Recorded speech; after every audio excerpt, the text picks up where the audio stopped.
ফেব্রুয়ারিতে ত্রয়োদশ জাতীয় সংসদ নির্বাচনকে কেন্দ্র করে বিএনপি এ মাসেই ২০০ আসনের প্রার্থী চূড়ান্ত করার সিদ্ধান্ত নিয়েছে।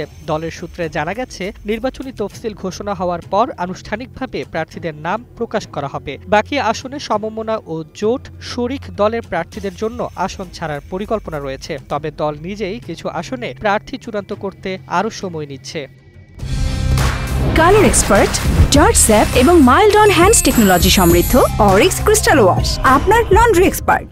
গত সোমবার রাতে গুলশানে বিএনপি চেয়ারপারসনের রাজনৈতিক কার্যালয়ে জাতীয় স্থায়ী কমিটির বৈঠকে এই প্রক্রিয়ার অনুমোদন দেওয়া হয়। বৈঠকে ভারপ্রাপ্ত চেয়ারম্যান তারেক রহমান ভার্চুয়ালি যুক্ত হয়ে প্রার্থীদের নির্বাচন প্রক্রিয়া তদারকি করেছেন। কমিটির সদস্যরা জানিয়েছেন, প্রার্থী বাছাইয়ে পরিচ্ছন্নতা, জনগণের সঙ্গে সংযোগ এবং তরুণ প্রার্থীকে অগ্রাধিকার দেওয়া হচ্ছে। অনেক আসনে একাধিক মনোনয়ন প্রত্যাশী থাকায় প্রতিটি প্রার্থীর যোগ্যতা ও জনপ্রিয়তা যাচাই করা হচ্ছে।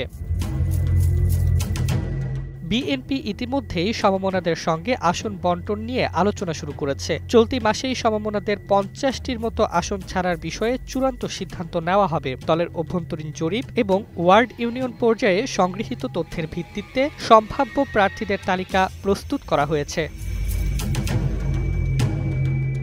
এছাড়া বিএনপি জাতীয় ঐক্যমত্য কমিশনের আলোচনার ভিত্তিতে জুলাই জাতীয় সনদ বাস্তবায়নে সংসদ নির্বাচনের সঙ্গে গণভোট আয়োজনের আইনি প্রক্রিয়া ও প্রস্তাব নিয়েও আলোচনা করেছে। দলের স্থায়ী কমিটি মনে করছে, একই দিনে নির্বাচন ও গণভোট আয়োজন দেশের জন্য সুবিধাজনক এবং জনগণের বিভ্রান্তি এড়ানো সম্ভব।